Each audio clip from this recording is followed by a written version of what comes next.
Neuroscience of meditation, meditation को scientifically approach करना, ये हमारा आज का टॉपिक है। सब अगर आप एक रैशनल माइंड, एक साइंटिफिक माइंड वाले हैं, कोई बाबाओं को नहीं विश्वास करना चाहते, मेडिटेशन को जेन्युइन एक अंडरस्टैंडिंग, लॉजिक, रीजनिंग के साथ अप्रोच करना चाहते हैं, दिस इज वही।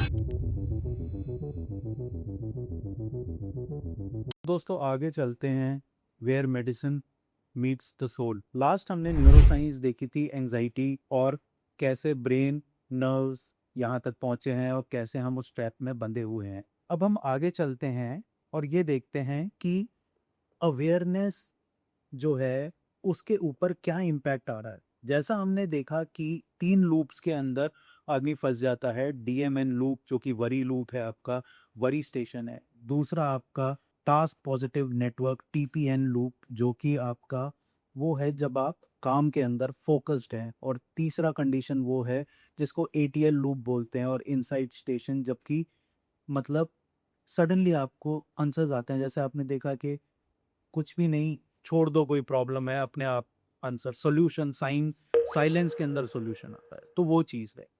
तो इसको अगर हम सब्जेक्टिवली देखें तो इसका ये मतलब है कि आप या आपकी अवेयरनेस 3 स्टेट्स के अंदर रहती है। पहला, फॉरगेटफुलनेस। फॉरगेटफुलनेस मतलब आप एक थॉट पैटर्न्स में चले जा रहे हैं और उसी के अंदर घूमते जा रहे हैं। मतलब डीएमएन लूप के अंदर जो अवेयरनेस है, जब आप फंसे हुए हैं, then you are forgetful, you don't know क्या सिचुएशन है, क्या है, कुछ नहीं आपको पता होता। दूसरी कंडीशन है जब आप टीपीएन लूप के अंदर हैं, तो आपकी अवेयरनेस इज कंसंट्रेटेड। तो वो कंसंट्रेशन डेवलप कर रहे हैं। जब भी आप कोई मेडिटेशन टेक्निक कर रहे हैं या कुछ, यू आर डेवलपिंग कंसंट्रेशन।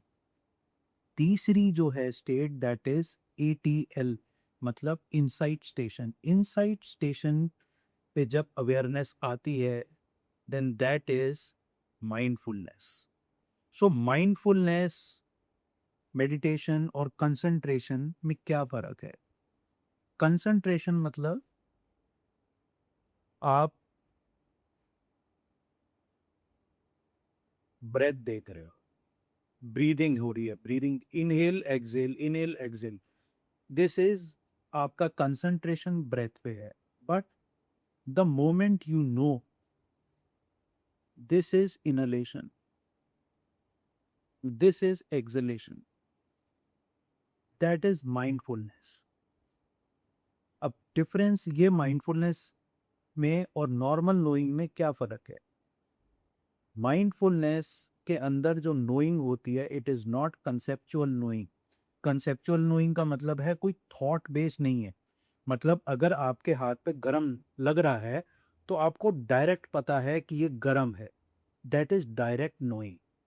और उसके बारे में आप विचार नहीं कर रहे हो, यार ऐसा है तो गरम है या वैसा है तो गरम है, नहीं। डायरेक्ट नोइंग जो है उसको कहते हैं माइंडफुलनेस। सो अब जब आप इस लूप्स में ट्रैवल करते हो, तो जैसे ग्लूटामेट हो गया, एक्साइटेटरी जो हॉर्मोन्स हैं वो डीएमएन लूप के अंदर एक्टिवेटेड रहते हैं। गाबा जो होता है वो ब्रेक होता है डीएमएन लूप को शांत करने का। अब क्या होता है, कई बार आप देखो कि यार अगर डीएमएन से बचने के लिए मैं टास्क पॉजिटिव नेटवर्क में ही रहूं तो मैं सही रहूं। लेकिन जब आप खाली कंसंट्रेटेड काम करते रहोगे, कंसंट्रेटेड काम करते रहते हो, तो बॉडी के अंदर एडिनोसिन पड़ता है। एडिनोसिन जब बढ़ेगा तो वो स्विच होता है, आप टीपीएन बंद होने लग जाएगा और आप डिफॉल्ट मोड में आ जाओगे और वापस अपने थॉट पैटर्न्स में घुस जाओगे। सो ग्रेजुअली इसको बंद करके, तो ब्रेन की जो वेव्स चलती हैं जैसे, तो उन वेव्स को शांत करते हैं। शांत करते करते गामा वेव्स जब आने लग जाती हैं तो आप एटीएल लूप, इनसाइट स्टेशन पे आ जाते हैं। तो अब हमने ये देखा कि कंसंट्रेशन और माइंडफुलनेस डीएमएन लूप को बता रही है। मतलब आपकी अवेयरनेस दो तरफ पे रिकवरी की तरफ जानी शुरू हो रही है। तो उसके लिए सिंपल टेक्निक अगर हम मेडिटेशन की बात करें, so that is breath awareness. Breath awareness पे आप कैसे करोगे? सबसे पहले आपको ये पता होना चाहिए ब्रेथ आप कहाँ फील कर रहे हो बॉडी में। तो सबसे इजी है, you are feeling the breath around your stomach. So umbilicus के पास अगर जिनको फील हो रहा है ठीक है, नहीं तो आप अपना हाथ रख सकते हो। इनहेलेशन के साथ हाथ बाहर जा रहा है, एक्सहेलेशन के साथ हाथ अंदर आ रहा है। सो आप सेंसेशन पे हो, you are knowing this is inhale, this is exhale by sensation. So अंदर गया तो आप राइजिंग ऑफ एब्डोमेन इस सेंसेशन को देख रहे हो, वापस आया तो आप फॉलिंग इस सेंसेशन को देख रहे हो। The moment you are with this sensation,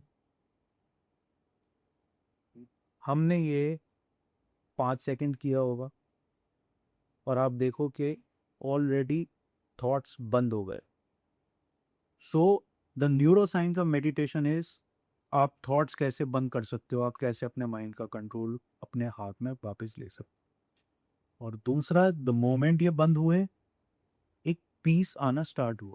so piece आना स्टार्ट हुआ तो मतलब अंदर की केमिस्ट्री चेंज हुई है जो कि रिफ्लेक्ट कर रही है इसके अंदर। सो इसके अंदर जो ऑब्स्कुरेशंस हैं, कैसे कॉन्शियसनेस चेंज हो रही है, और ये इसके बारे में अगर आप जानना चाह रहे हो, so this second book is mainly about this. This is mind, it's traps and the way out. इसके अंदर हमने ये देखा है कि मेन क्या रीजंस हैं जिसकी वजह से ये ऑब्स्कुरेशंस आ रहे हैं, कैसे कॉन्शियसनेस फंस रही है एक तरफ से, और उसको निकालने के ये बेसिकली इसके अंदर it's a conversation between two friends, जो कि ये बात हो रही है कि क्या प्रॉब्लम है, और दूसरा एक डेली लिविंग में हम क्या सोल्यूशन देख रहे हैं। भाई सुबह उठ के मेरे साथ ये हो रहा है, उसके लिए मैं क्या करूँ, दोपहर में मैं ऑफिस जा रहा हूँ, मेरे साथ ये हो रहा है, शाम को मैं घर पे ये हो रहा है। तो इसमें प्रैक्टिकल सॉल्यूशंस हैं इसमें। So similarly we'll proceed in the next video. Thank you for your attention, friends. Thank you.